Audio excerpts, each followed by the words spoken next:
right? So that parents don't need to be the person to like, my ABA person say this and then my speech say this then like, yeah. Sandwich in between. Yeah, sandwich in between.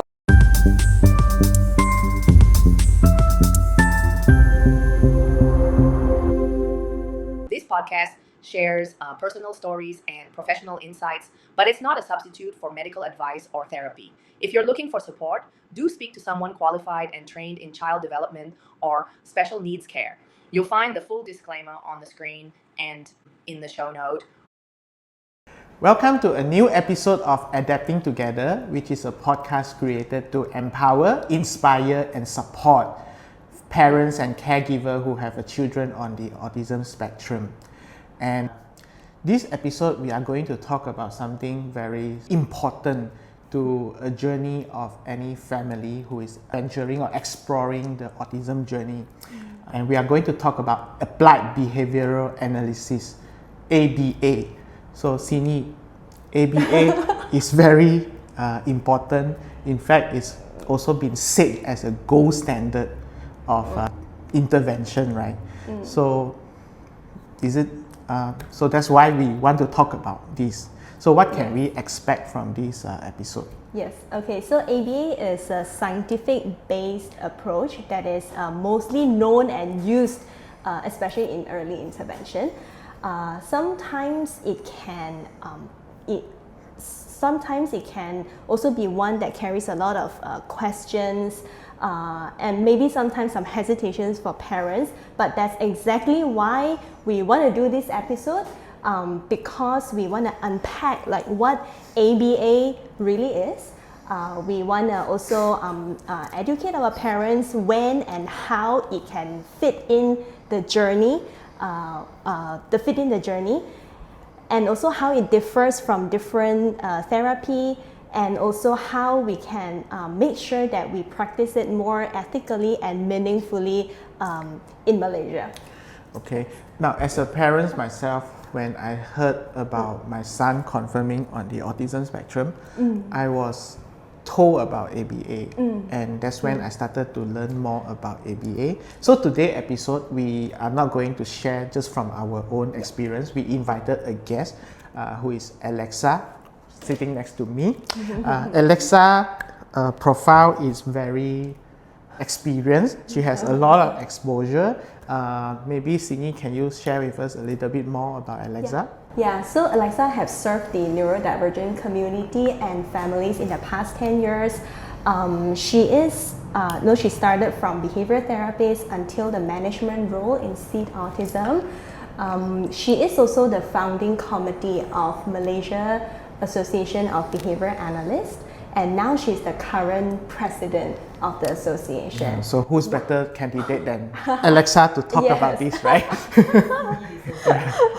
But before we bring out Alexa, right, it's important to note that this episode is not meant to share or convince people that ABA is the only solution or therapy, but it's meant to provide more information so that we understand better what it is, what it's not, and so that we can make a better decision. Yes, agreed. So, with that, let's welcome Alexa to the show. Welcome, Alexa, and thank you for agreeing to join us. Hello, thank you for having me, Kevin and Xin Yi. Yes.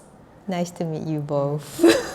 Same here. I think it's the first time meeting Kevin, and I think Xin Yi, we've worked together in the past, so we've known Xin Yi for quite a number of years. So it's really nice to have this conversation with the both of you. Yeah. Well, this is the first time we meet personally, but I've known your profile and your name from 3 years ago when I listened to your podcast. So she also have their own podcast to talk about Let's talk ABA. Let's talk ABA. That's a podcast on SEED Autism. So I already know you are the best candidate to talk about what we want to unpack today, right? Yeah, but before that, would it be okay for you to share your professional journey with ABA, especially like? Yeah, sure.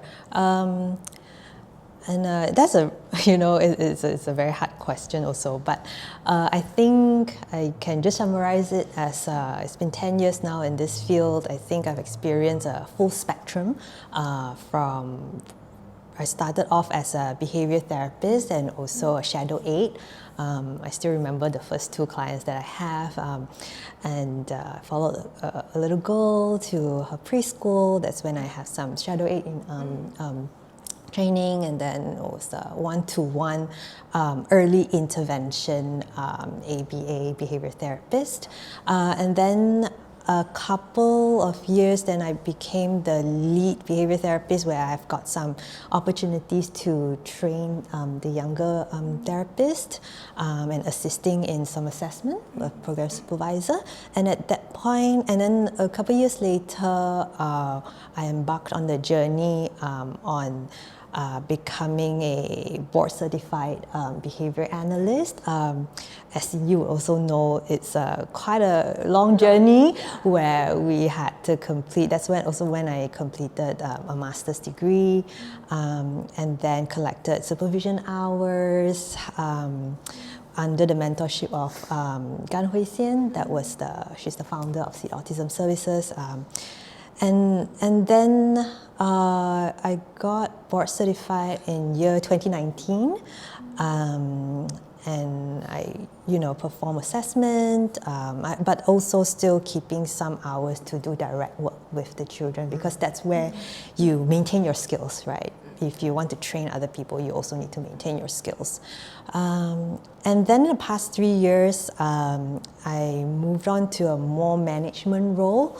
I was the principal at SEED Autism Services, and then now I'm currently the learning and development manager, where I oversee the whole company's training progress, and also do a lot of dissemination and training work for the public.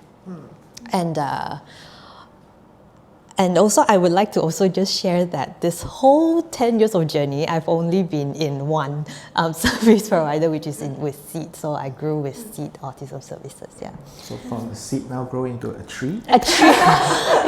yeah, I guess that's a nice way to put it, yeah. Because you're going to support and reach out to impact more people and more families. Yeah, I suppose, yeah. Branch out. Correct. Yeah, it's more into this role, and then I was also given the opportunity to part-time lecture at Sunway University, where I helped them out with some lectures in their Masters of ABA program, which is the only master's program in Southeast Asia. And then I'm also a mom to a 4-year-old. Yeah, that's about it. Yeah. Well, thanks. That's a good introduction. I think it's important for us to have an understanding about who you are professionally, and also like you are a mom, right? So maybe we want to kickstart with a more simpler question, right? It's like for many parents, I think when they heard the term ABA, it's just 3 alphabets string together without a meaning. Even I read Applied Behaviour Analysis, to me it's like, what's that? I heard applied mathematics before, but applied behavior analysis, I don't know what is that. So how would you explain what is ABA in a very simple way that helps laymen like me to understand better? Sure. I think like Xin Yi mentioned, in a more general understanding, ABA is essentially a science which has its roots in behaviorism.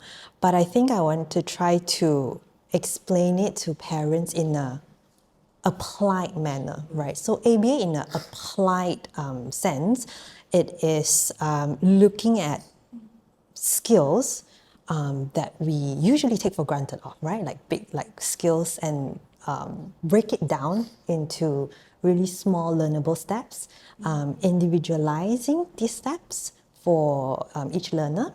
And also the other piece is looking at these skills, how are we monitoring progress? So ABA is quite unique in a way where there's a lot of data collection involved, where we would want to bring objectivity to the table when it comes to progress, right? So in a very applied manner, in different life skill domains, look at these skills. We have the expertise of breaking it down into very learnable steps, and then have very small steps. Yeah, breaking down steps and then have the really data collection method to track progress.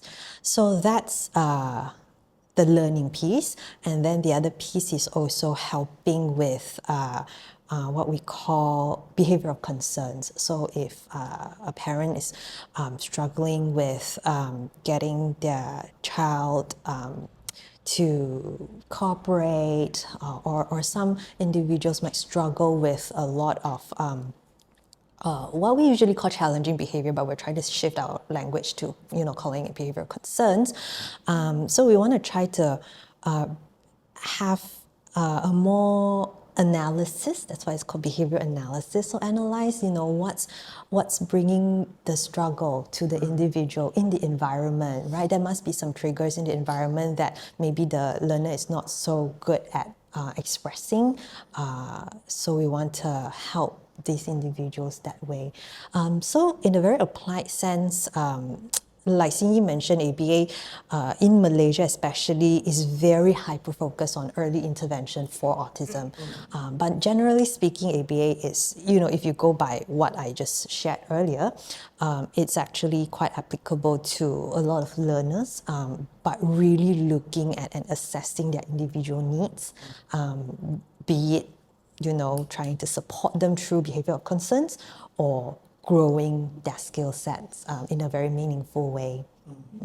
So am I right to say that basically it's about understanding the learner or the person? It doesn't have to be children, it can be adult also, about their performance or behavior in doing something, and then we break it down to smaller possible steps and understand what might cause this to have challenge or difficulty or hurdle. And then when you say individualize, means based on this input, we craft out a plan that actually address all these challenging points. Correct. Some learners might come with some challenges, but there's also some learners who maybe, because every individual is different. Autism is also the same, right? So some learners might be, they might start off their journey, maybe they've already learned some cooperative skills, maybe their personality is just quite easygoing, I'll just learn whatever you give me. So yeah, you're quite right, it's individualized. We don't only look at hurdles, so we also want to look at what the individual is good at. And sometimes when you assess an individual that way, you may find that if you focus more on the positive, that hurdle might reduce. Yeah, because if we keep looking at the hurdles, then you keep focusing on that and then forget about the positive side. So if you grow more of the positive side, that hurdle you may not need to do a lot of things. But it depends, right? If you have a learner who has highly dangerous behaviors, right, then we might need to address that very urgently. Okay. So when you say break it down to small steps, right? Can we have an example? What kind of actions or behavior that we desire, and how does this smaller step means? Yeah, sure. So many, right? Let's pick maybe a skill from self-help domain, right? So I think the most classic example would be maybe toileting or washing hands, right? Sometimes for each individual, depending on their strength and the way they perceive information from their environment, we might need to really spell out the little steps of standing in front of the sink, turning on the tap, and then the steps of scrubbing, right? What is what appropriate age level of washing hands? We're not going to expect a 4-year-old to really, scrub it very well. That's for doctors and Exactly. surgeons. Exactly. So again, individualizing, what kind of steps is needed, if it's a 11, 12 years old, then they might need to learn a bit more steps, right? If it's for a younger one, you just want to, so really looking at, and sometimes we take these steps for granted. We just say, wash hands, just one step. It's automatic for us. Correct. So that's what small steps mean. So it's wash hand means like this, or like this, and like this. Yeah. But when we teach, it's step 1, step 2, Yes, step 3, step 4, step correct. 5, then close. Correct. So if correct. let's say to do everything is a challenge, then we start from step 1, how to master step 1 and move forward. Yes. I'm no expert, it's just I'm imagining and based on my experience with my son. Correct. And also sometimes we also look at, so like this is a core skill of washing hands, right? But there's also like executive functioning, right? Like how do we support them in remembering the steps? How do we support them in, maybe they don't need to remember, then the visual is usually what's commonly used, but how do we assess this individual and say, because when things, especially like skills like washing hands, it's step by step. You don't just pump the soap first and then put the water, right?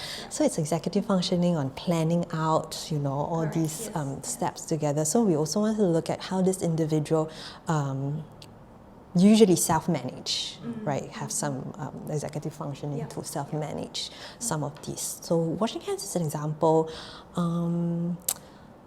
Another more also very commonly talked about skills in ABA would be communication and language, right?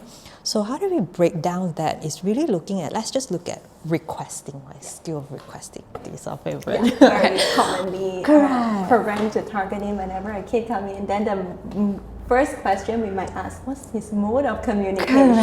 Correct. What's his mode of communication? If we've gotten some mode of communication, what would be, when we look at requesting skill, there's so many, right? Are we talking about asking WH questions? Are we talking about just like very foundational, asking for food that they like to eat in the correct context? Right, so that's what we mean by, really breaking it down to foundational skills, and then slowly build up and shape it up to like forming some phrases, forming some sentences, and then if you would like some more polite sentences like please and thank you. Yeah, so that's how breaking down steps mean. Yeah, I think that's very helpful because especially I try to recall back when I was processing this diagnosis and figuring out the next step. Then ABA was told as one of the priority to consider. Then learning this I didn't have the opportunity to have this practical breakdown and explanation. So it's all just reading. And back then we don't have ChatGPT and AI to explain all this also. So I think that's why I appreciate all these things. But what are some of the signs that ABA can be a good fit for a child?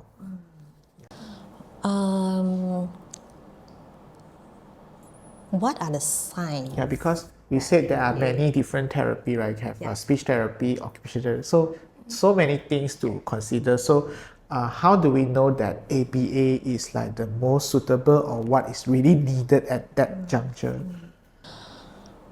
So, with that definition that we just talked about ABA, I think it depends on what the parents or if there's a team want to prioritize. ABA is quite known for being intensive. So being intensive means creating more practice opportunities given a skill, right? So if let's say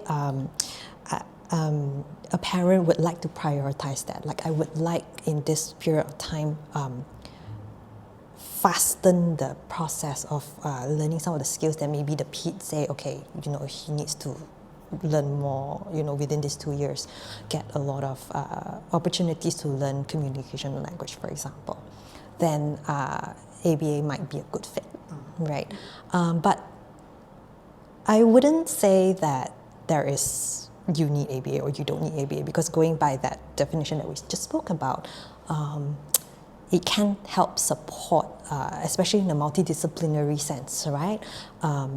We bring in the objectivity, right? If let's say we're working with a speech and language pathologist, they provide that assessment on speech and communication, they tell us what to teach, and then we supply it with the how to teach it, how to break it down to teach it. and then also have some monitoring, data collection monitoring to bring in objectivity with like, okay, how's it going with the progress with the skill that we said that we're going to teach. So in that sense, I don't think ABA is very limited to a certain stage or a certain individual, but for parents, it's really what you would like to prioritize, knowing that this is what ABA brings to the table. But let's say the child, right, maybe have issue concentrating or seated down to learn, because we need the attention in order to teach anything, right? So in that sense, wouldn't ABA be a very good options to start or provide first, because it will help the child to learn how to give the attention and cooperate and through the different approaches. Definitely. So that's why a lot of ABA practitioners practice in early intervention, because you're right, like really shaping that foundational skill in the early years is quite important. But I also do know that there are other professionals like OTs, they also work on similar goals, right? They also work on attention and things like that. But if we are looking at wanting to shape behaviors and looking at readiness skills, yes, then early years is quite helpful. Again, because of that increased opportunities of practice for this, skill of sitting down. But also the attention and the attending for learning is not, I just want to take this opportunity to share that it's not only at the table, right? It should be done everywhere. Yes. Everybody should know how to practice that with the learner and how to capture their attention and motivation during play, during daily routine, like washing hand. You could talk about washing hand, but their attention is everywhere else, right? Then that affects the progress of like learning, like attending really how to wash hands for the steps, right? So I think in that sense, I think.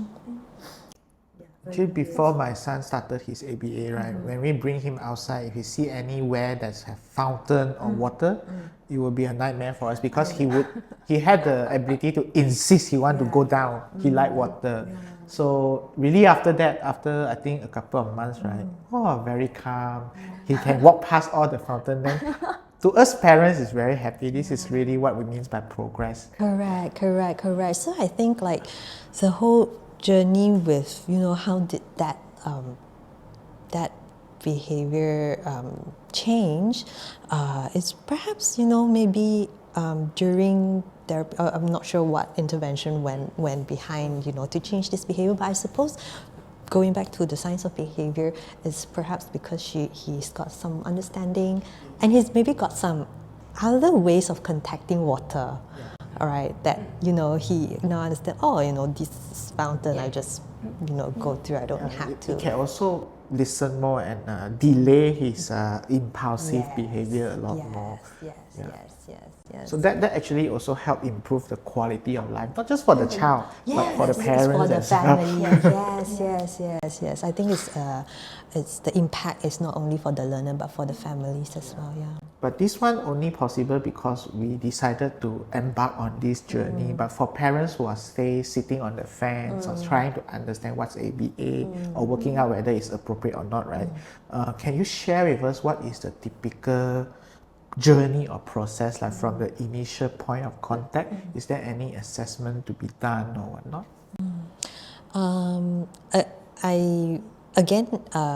Different service providers might have slightly different procedures, but I will just share from my experience. Generally speaking, there should be some kind of what we call indirect assessment, and indirect assessment can come in a sense of like calling up the service provider, then they will ask parents some questions of like, what is your immediate concern? Why are you looking for ABA services? How much do you understand about ABA? Sometimes we might do a really short education, right, about ABA, because sometimes it's from the doctors. And then like your experience, right? Then it's like, what is it? And then I just call. You have no idea, I repeated all these things I for so many know. times with different I know. point of contact. Yes.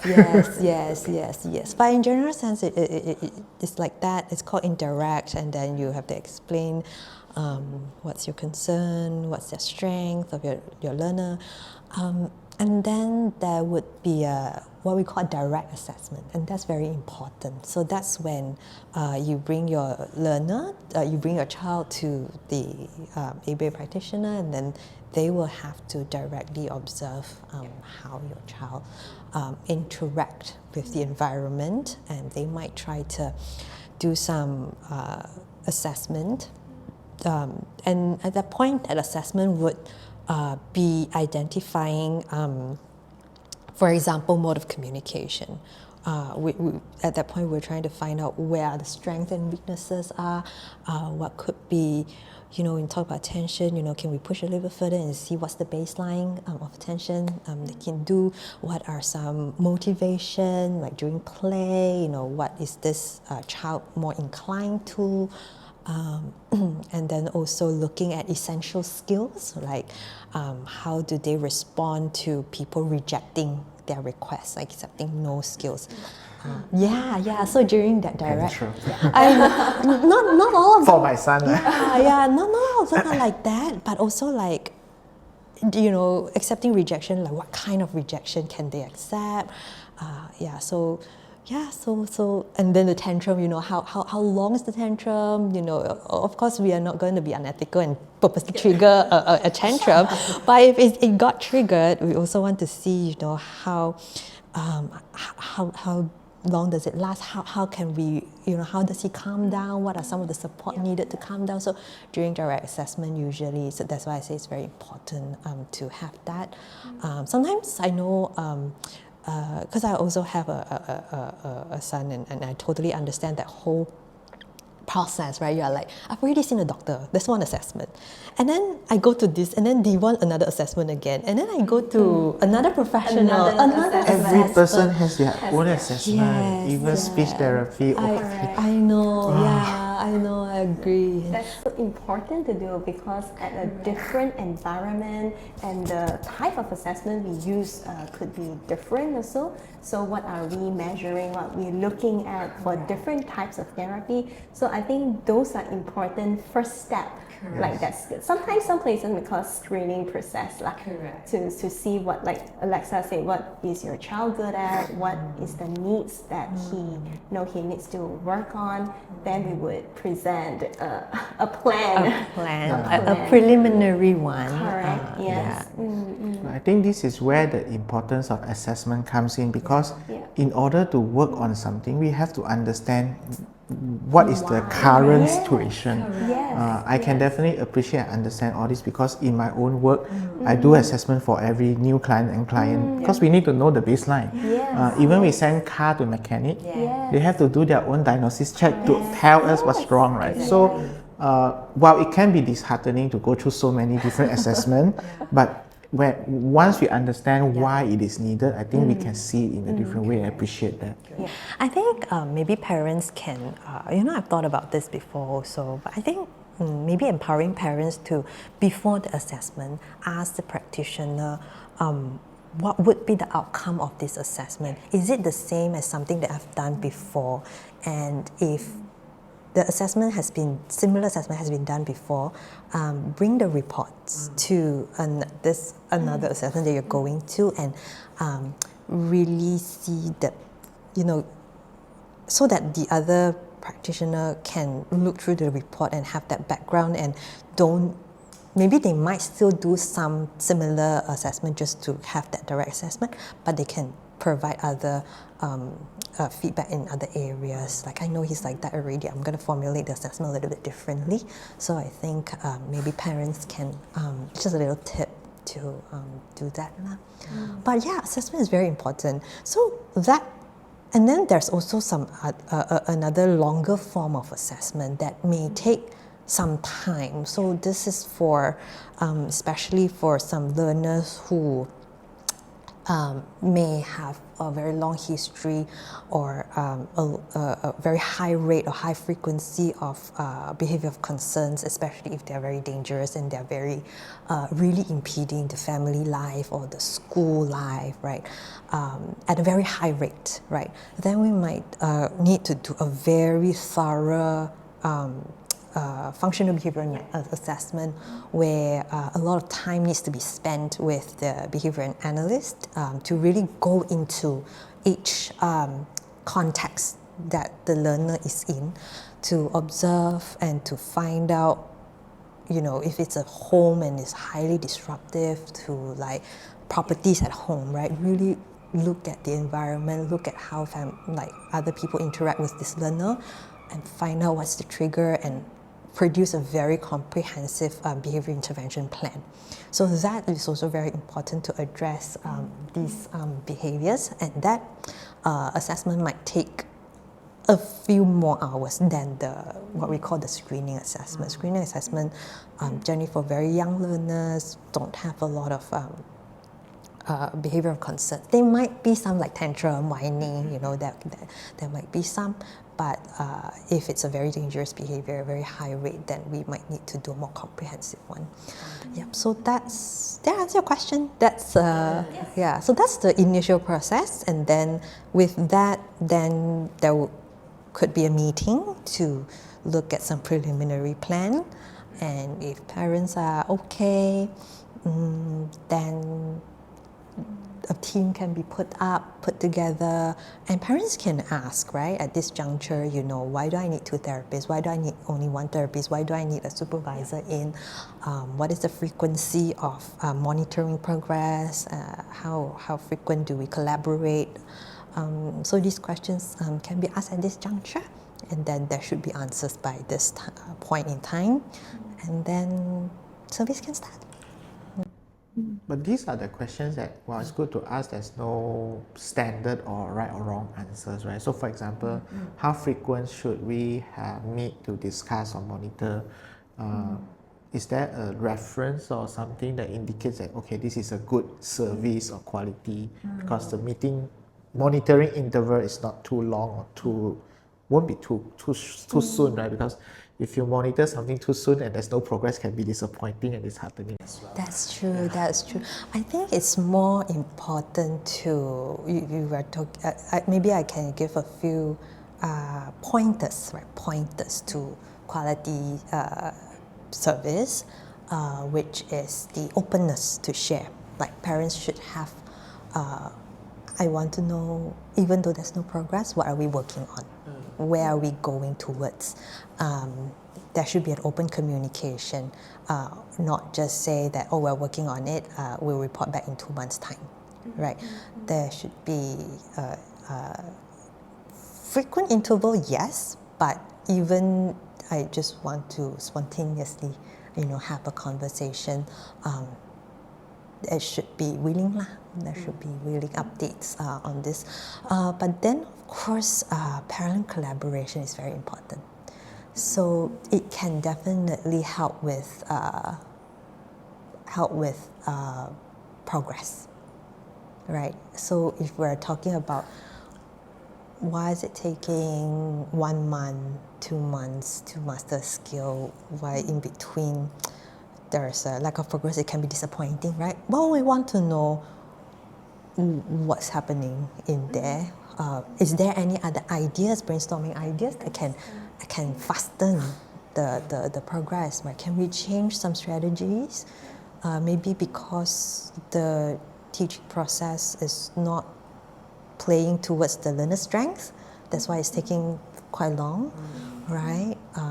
So that conversation should happen. Or sometimes we might be, just now Kevin said like things like, oh, maybe there's no progress, then if it's too soon of a catch up, might feel like it's just the same thing. Yeah, if you monitor 1 week, you need time to learn. Maybe like along the line also you will find that because we work on this, then we find out that he cannot do some of that skills that And they the need. prerequisites. That's why, correct. That they got, cannot progress from there. So that's important to also monitor, like from time to time, what is the thing. And is it right to say that this is a typical feature of ABA because you analyze the patterns and collect all the data and you try to break into small steps, right? Yes. Otherwise, you wouldn't notice, this thing missing, so we need to go back a step back. You want to catch it very fast. Like 3 days or like 10 practices already, right? You want to catch it very fast. When 10 practices is still not seeing some change in behaviors, then quickly go in and see what's happening already. For progress to manifest itself, I think it's not just about what the child do in the center, but also what they do at home, because they have more time at home. So you can spend 2-3 hours learn something, and then another 21 hour you do different things, right? Then how do you support the progress? Parents' involvement also come in. So that means, right, even a parent send their son or daughter to attend ABA, they should not have the expectation that send to you, you do everything you can, and I expect something to happen. I still have to collaborate and work together closely with the ABA service provider. Yes. And it might look very different for each family and learner. We understand that, family life is very busy. It shouldn't be that you replicate one for one what's happening. That's not the expectation for parents, right? But then practitioners should also suggest some, like, understanding the home routine, right? So sometimes what can parents expect from this kind of meeting, right? Sometimes the practitioner may ask what's your home routine like, because it's going to be different for every family, right? Some families are more outgoing, right? Every weekend go out to the community, right? So sometimes when questions are being asked, it's not to pry on your personal life, but it's to help parents identify some opportunities for practice for the goals that we're doing in session, right? So that's that piece. We're really not looking for parents to replicate one-to-one all the procedures and teaching. But some learners, they are quite good at generalization themselves, right? So we also appreciate when parents say, hey, I know that you're teaching him how to ask for a break, right? That day, I asked him to go shower and then he asked for a break. So, sometimes then we're like, okay, because how can parents give us this information is because then that parent actually understand and know what's been going on, what's being taught during the session. I think the key point is also being practical for that family and whether or not can sustain in a longer. We cannot just give them a set of programs or like, this is what we work on, just do it with your child.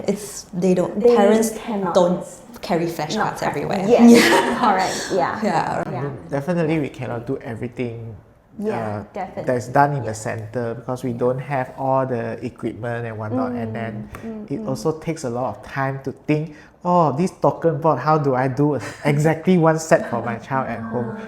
So we centers should also sell token boards. That can help actually. But I think we miss out a few things that we can go back in, right? So just now, Alexa, you mentioned when we are talking about the basic assessment screening, then you present a plan and then a team will be set up. So what do you mean by a team will be set up? So that means the ABA service or program means you have different people working with the child? It depends on the intensity of the program, right? So if let's say if it's a very intensive hours, then you might have therapists. They will be the people who work directly every day or every other day with your child, and then you might have a supervisor.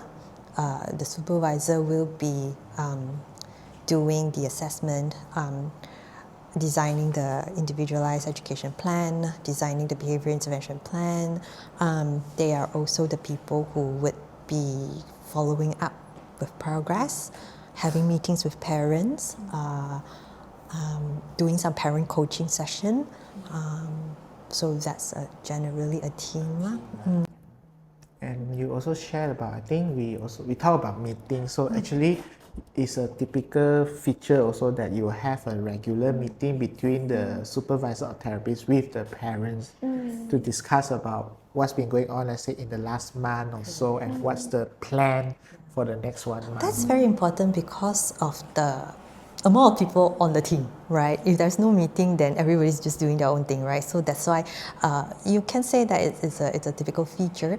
Then that means everybody must come together more frequently to align expectation, align goals, align progress, and then knowing how to move forward in the next 2 weeks, 3 weeks, so that no time is wasted. No time is wasted, no resources is wasted. But there are also some learners who might not need so intensive hours. So the team we're looking at might be just the behavior analyst. Just a behavior analyst training the parent how to implement some strategies at home, very targeted kind of skills.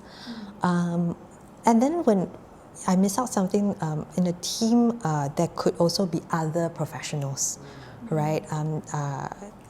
We sometimes encourage and work together with parents sometimes parents already engage in like maybe a speech therapist or an OT or other clinical psychologists, right? We would like to include them in some of the meetings as well, and in my experience we've done that before, and usually we're always the one who like do you want us to meet, so that we can align goals and also hear from other professionals on their input in their area of expertise, so that the goal can be more effectively designed. So in the team there could be other professionals as well, and I really, really encourage that to be the case, right? So that parents don't need to be the person to like, my ABA person say this and then my speech say this then like, Sandwich in between. Yeah, sandwich in between, a lot of more work for the parents, and so sometimes a team can be that way. Basically, we get a team, so it's like different experts running a company, and in this sense the company is the child. Yeah, for the benefit of that child. Correct, definitely.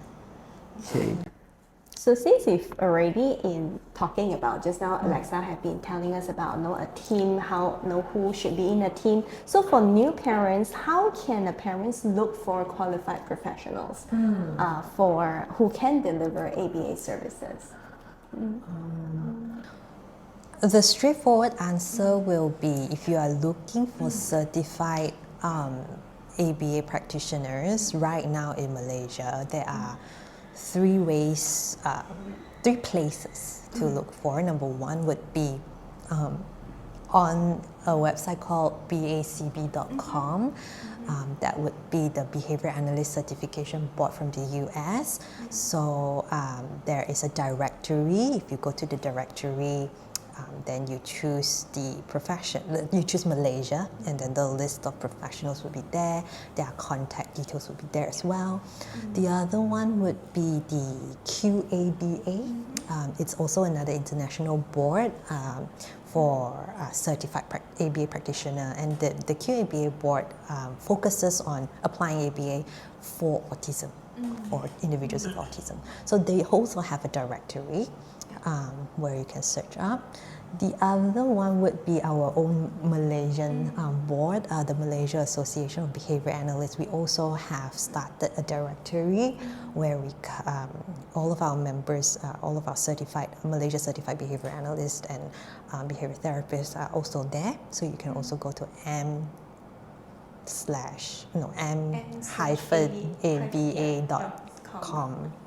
Yeah, there is a directory. But I also want to say that in Malaysia, this profession is still in its infancy, right? I don't want to discount ABA practitioners who are not certified.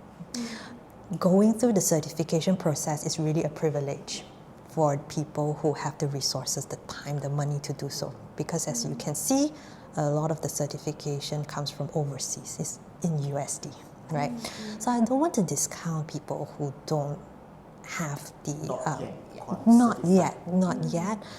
They could be really good practitioners as well. But I think how parents can, again, discern between certified, non-certified, or quality practitioner is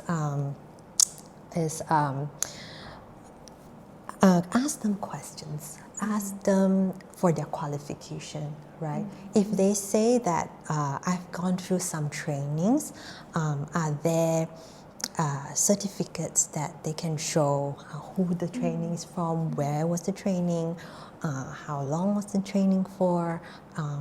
I think parents should just make informed decision. There's no right or wrong decision, because it's really also each family's needs, right? If I feel like I really like this therapist and I can see real progress when this therapist is working with my child, very ethical, my child's very happy, making meaningful progress, then I don't want to discount. Of course, we really want to encourage everybody to be regulated, for the field to be regulated.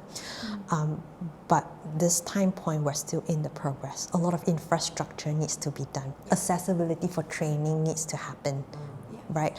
So I think at this point in time in Malaysia, I, also want parents to just make informed decision and, look at, yes, having a cert is important.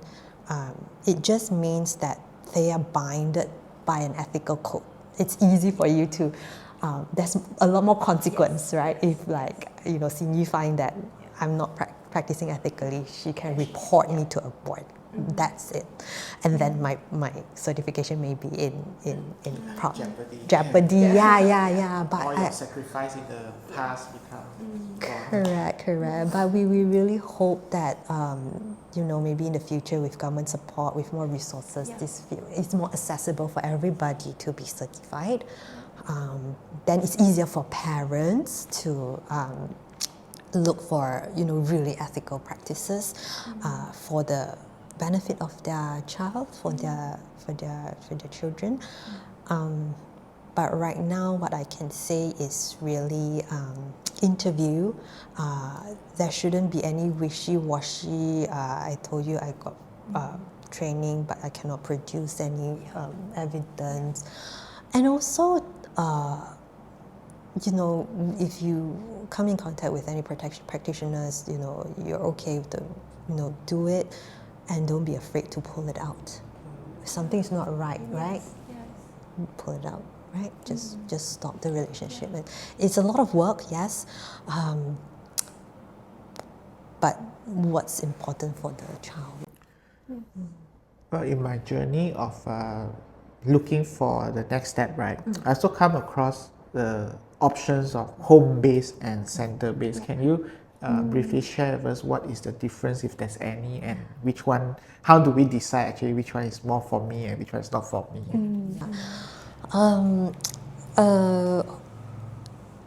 When we decide, or when we talk to parents, not we decide, but it's a collaboration, it's a conversation to have with parents, and parents need to know when you go to center and you go to home base, naturally the environment is going to be different. When the environment is different, outcomes will be different, right? Can relate to that. Yeah, you can? Yeah. Outcomes will be different. My son is more obedient in the center. Right, yes. So then it comes to the question of what are the goals? What are we trying to achieve? And then look at, okay, with these goals that we are trying to focus on, is it more generalizable, more suitable for the home environment, or is it more suitable to be done in a center? And then looking at what are the pros and cons of these two environments, right? So home It's very fun. Teaching very young learners, what to do in the kitchen, what to do in the bathroom, what can I do in the porch, can I have fun here, can I do this here, a lot of home skills, right? And one of the good thing about home base is if there are caregivers at home, immediately they can always see, what the therapists do at home, and there could be some very natural kind of caregiver coaching, right? If there's a helper, right, the helper can be involved in some of the time points. If they're grandparents, right, grandparents can also learn how to don't come into the kitchen, then the therapist can show some of the ways to do that kind of thing. So that's the pros of being at home. Then at center, you will have more opportunities to mingle with other people. Different kinds of therapists, right? If not kids, right? That can be naturally other kids as well. So that would be, one step towards going to school, to the community.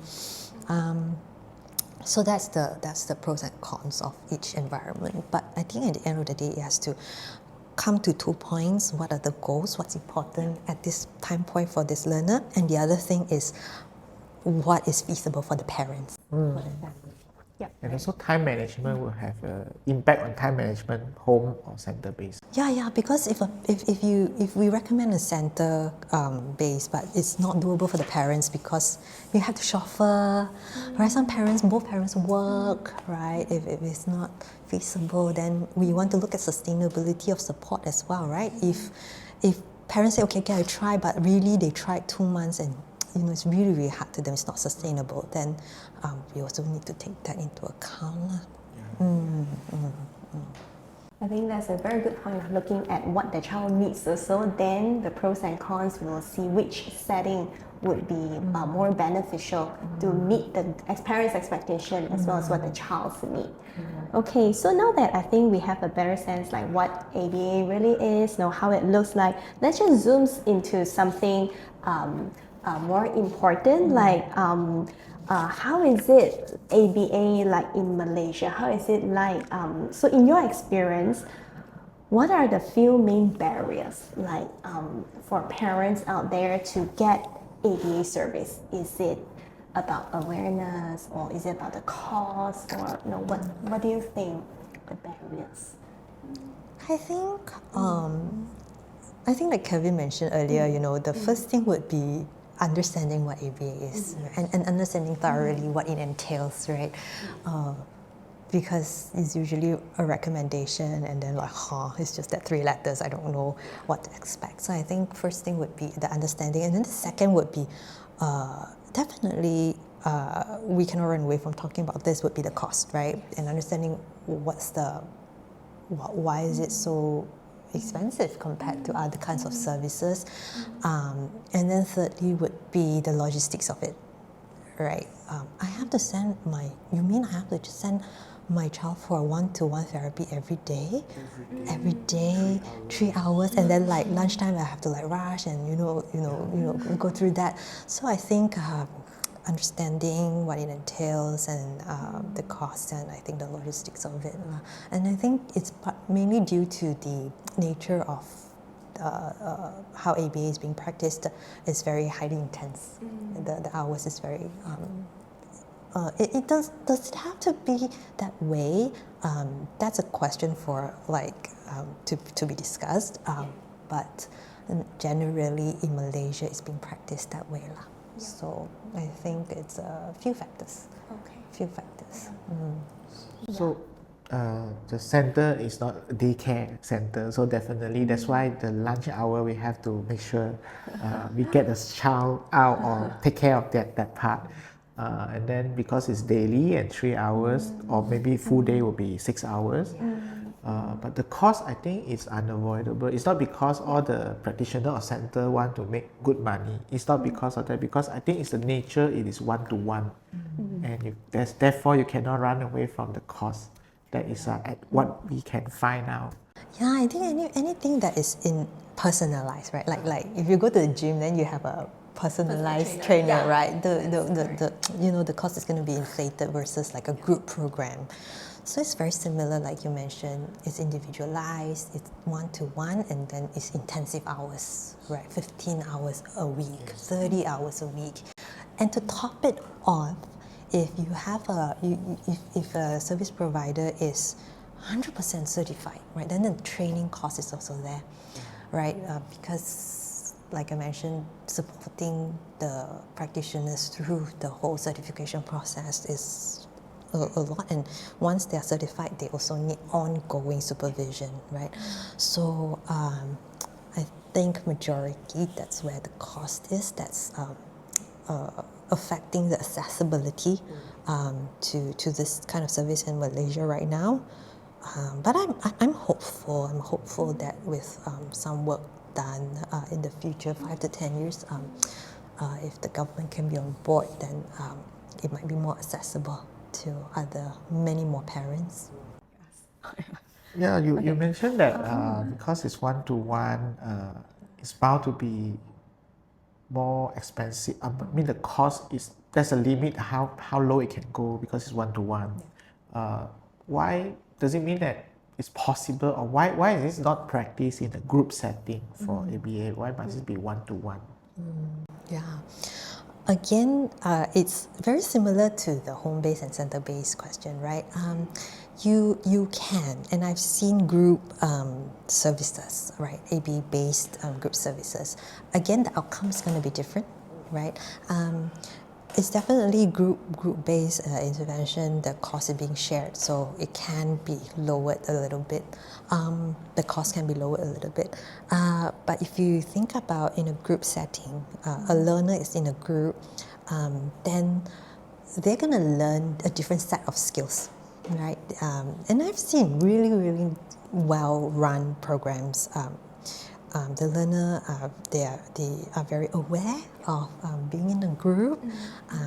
They know personal space, right? They know routines. Group routines are very good at, like, oh, line up, and then they understand all this. So different kinds of outcome, different kinds of skills, right?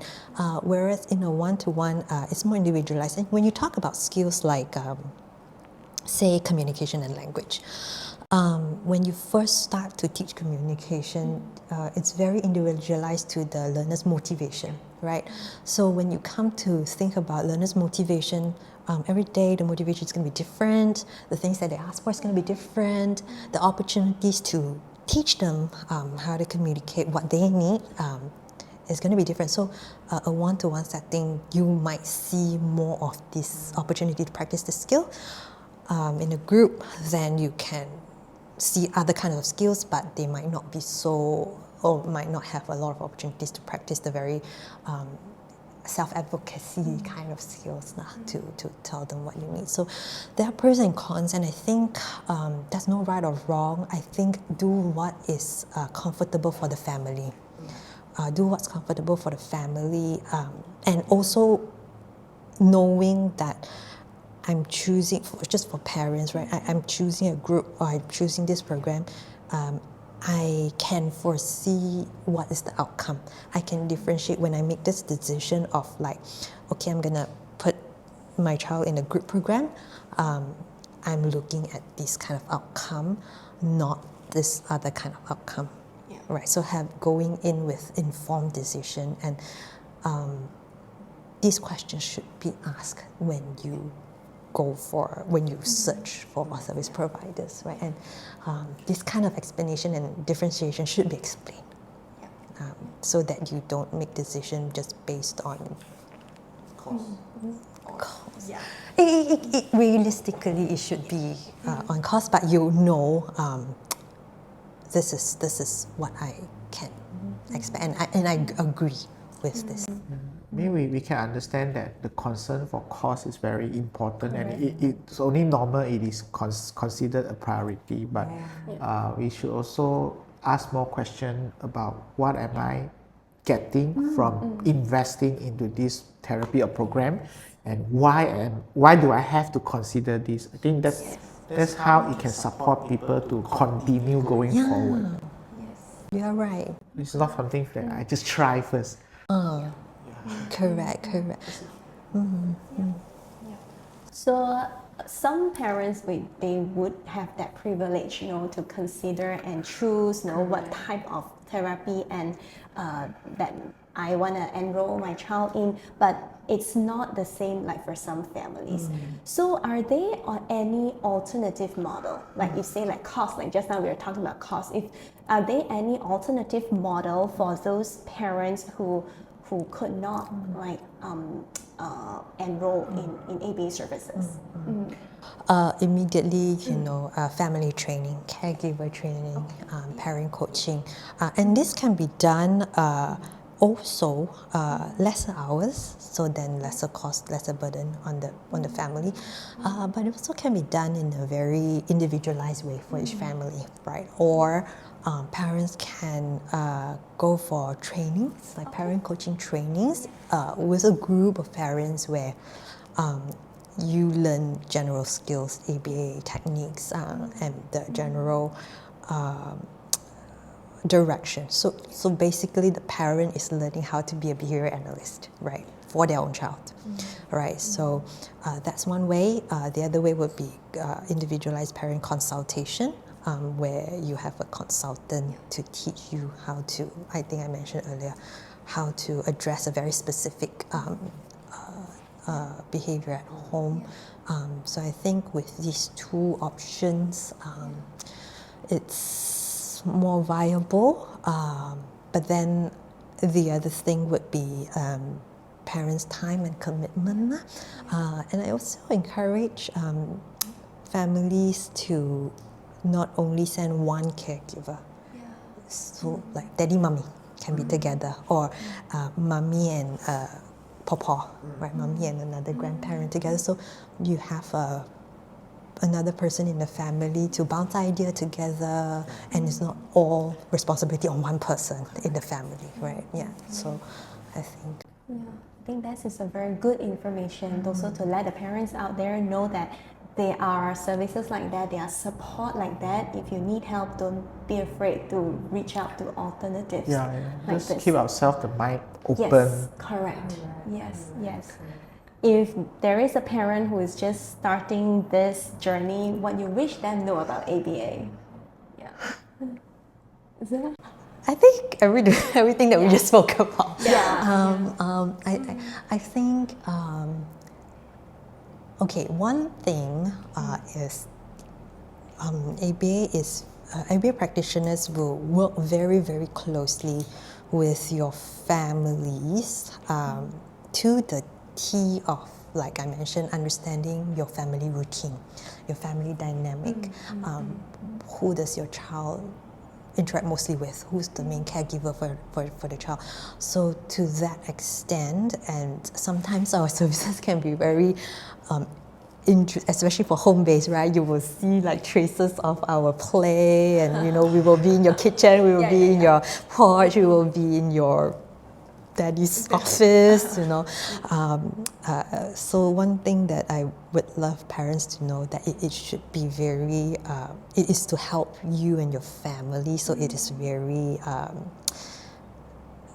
it's not like a school where it's very, I teach ABC and then go home. Whereas it's very close to your family dynamic. And it should be like that to support this child to thrive in the family, which is the first step to connecting with community.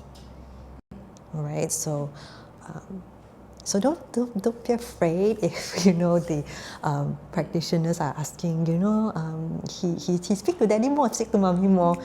Well, that's just finding out, who can have more practice opportunities, right? Who's more stricter in the family, or that person would be learning some skills to do the token system, right? Yeah. So that's just the closeness of ABA practitioners in the team with the family is very unique kind of profession, very, very close. Yeah. That's one thing I would just prep family who are considering this to. Okay. We are coming almost to the end of that recording. Okay, so with all the information out there, so I believe some parents might also still have some questions. Like throughout the year that you are working, what are some biggest misconceptions that you encounter about ABA among Malaysian families? I think it has evolved. I think this question has evolved. Last time it used to be like Kevin, like you've been through like, why does it have to be so expensive? Why does it have to be so costly? And also looking at if it's center based, like just as an education center, like you just go there and then I go back to my home life. Take care everything for you. Yeah. Then I go back to my home life. I don't have to do anything. So I think it used to be like that. I think now more and more people know ABA, but I think now also there's some discussion about ethical practices in ABA, like. Is learning only at the table? Is it gonna like train my child to be a robot? Right. I think when we talk about ABA, we cannot run away from this this question. The biggest misconception is ABA is learning at the table. It shouldn't. It should be everywhere. That's why I mentioned that it's very, very closely to how your family dynamic works. So, the practitioner may be playing on the floor, playing with different things that we might not think as neurotypicals might not think that's an appropriate way of playing, but because individuals with differences, they might have different preferences, and sometimes it is within certain boundaries. We could be playing water in your back, in your backyard in a very big way, to just play and build skills in that sense, and then later on come with the boundary. So it's not flash. So ABA is not flashcards and table time. Yes. It's not rigid, it's actually very flexible, right? Yeah, I mean, if you're seeing table and flashcards,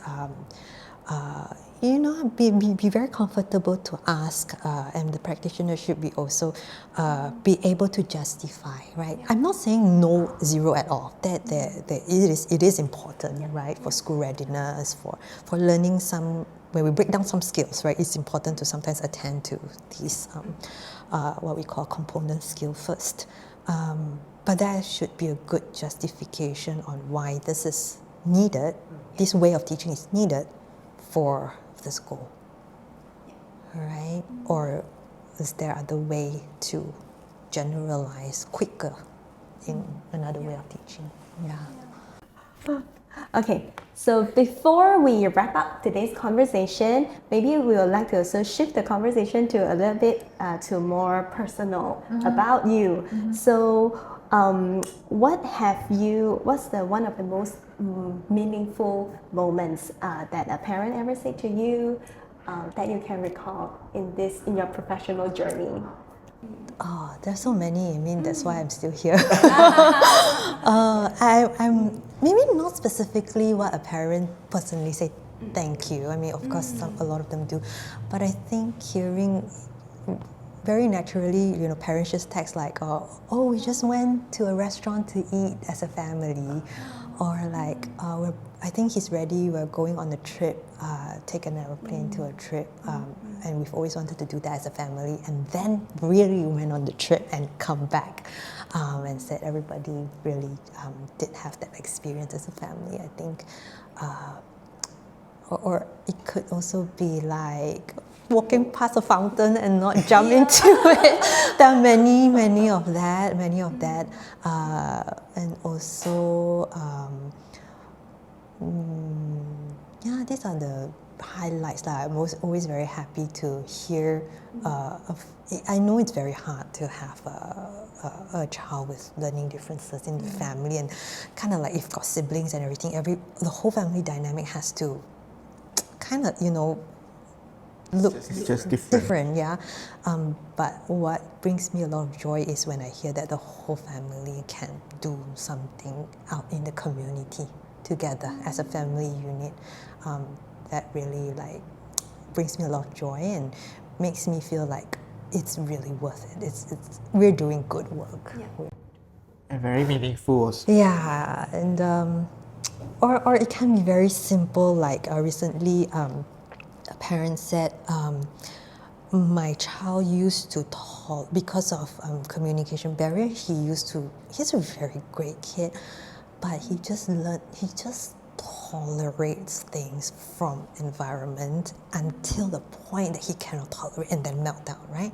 But then the parents say, right now he can tolerate, but having that self-awareness of like, and then having the communication skill to say like, cannot break, right? Just very simple, not elaborate, but having that one word, and then other people can respond to it and say, okay, I think this environment is too overwhelming, let's help him go to a calmer environment before it just moves and then to a meltdown, right? I think that's very very meaningful to me because self-advocacy is very hard to teach, but that is so important for the individual to gain support from the other person. Good. I see a lot of things that keeps you still going in this journey. Yeah. Yes. Yeah. And also seeing my supervisees like grasping the importance and not just following procedures because it's in the textbook, right? And really don't like following the textbook. Being a very good practitioner is also having all the knowledge, but also do it with fluidly, with a lot of humility, a lot of compassion with the family, and also knowing the individual that you're working with, and then how you translate that knowledge into meaningful actions in that plan that you draw up. When I see supervisees drawing up a plan that is not plucking out, like, you know, from your assessment A2, then you copy and paste, that's not what we are, we want to achieve. We want to know, have this knowledge, and then look at, you know, when you talk about evidence-based practices, you know, gaining a lot of information from the learner itself, so then tailor it. That's also very meaningful to me. Yeah. Okay, so and lastly, if you could speak to a younger version of you, just starting out in ABA, what would you tell her? What would you tell yourself? I think keep going for myself. I think that's a right choice for me because I find a lot of satisfaction and also meaningful moments. Yeah, the beginning is the hardest when, especially when they get start like going masters and then supervision, non-ending. Where do I find and that journey for me was hard in the beginning. Yeah. I think for me is I'm gonna just quote my mentor Xian. Always remind me. Progress is not linear. Progress is not like that. Right? There's going to be a little bit up and down for everybody, for the practitioner, for the parents, for the learner as well, right? You're not going to like roll a plan and like every day go out. That's going to be some setback, but as long as the general trend is going upwards. So I think for me, if I could tell, like, just be patient. Progress is not linear. And number 3 would be like, Xin Yi would know this, she used to be under in my team. I practice very differently now than 6-7 years before. It is that the procedures on the plan, it is important, but it cannot be more important than the learner's response in front of you. Right? Like if the learner in front of you is already showing some signs of frustration, crying even, it's not like, cry already? Then I do A or I do B. It's not, you know, it is a person. It is a person that needs regulation, that needs what you call anwei, you need to be compassionate and really, what would you do with a typical child who is crying to you? So this is like when I taught one of the master's program, I just posed this question: what would you do if a typical child is crying in front of you? What would you do? You would go and comfort, you would acknowledge, yeah, you'd be like, what happened? You're going to try to find out what happened, yeah, give time, comfort him first, and then later on find out, So why is it different for the learners that we work with, right? So it's because we always look at, the procedure is so important, the steps. Did I do something wrong if I go and comfort him? I think no. If a person is breaking down in front of you, you do what you have to do. As a human, right? A plan is just a plan, and the learner is not an object; it's a human. So human, it's not fixed one. Yes, it's not like a robot where you press a button and then stop, or like you ignore for 10 minutes and then he will stop. That's why I was telling Xin Yi earlier, I'm really more into training and developing the new generation to really try to correct this misconception that they're like, oh, I'm following ABA principle, it's extinction, that's why I should ignore. But are you really? Yeah, so I think... So I think if you're a professional like tuning in, I think this also serves as a very important reminder how we practice the empathy and sympathy to when we are working with our clients. Like just treat them how we want us to be treated. Yeah, if I'm crying so hard, then you tell me do your work. Do your work. No, I don't want to follow through. Like a lot of blocking, No, don't do that. I mean, it's important to still look at where we're going, but if in that instance in front of you, this is happening, put it down first. And then that's the beauty of analysis. After the fact, then you analyze what actually happened. Could I have prevented it? Was there a better way to run that session again? And then the next time you change. Right? I think that's what I would tell my younger self, to not be so fixated on that, go to the therapist and like, why didn't you do ABC? But I think if you didn't go through these experiences, you wouldn't have this realization today. So it comes with experience and how you really practice. So it only shows that you are really practicing. Not based on theory and textbook. Yes. Thank you for that. That's very beautiful. Okay. And with that, we hope you'll find a lot of new information, and it helps you to understand what's ABA better. It's no longer just 3 alphabet string together now. And really thank you, Alexa, for your generosity in sharing. And with the last part that you shared, I think is also very applicable to practitioner. Maybe we can also give you a short clip that you can play in your master class, and then your student can just listen to that part, and then they come to the podcast show and follow us together with everyone else. Okay, with that, thank you for tuning in, and look forward to share more meaningful and insightful episode in the next coming lineup. Okay, bye-bye. Bye. Thank you very much. Overtime.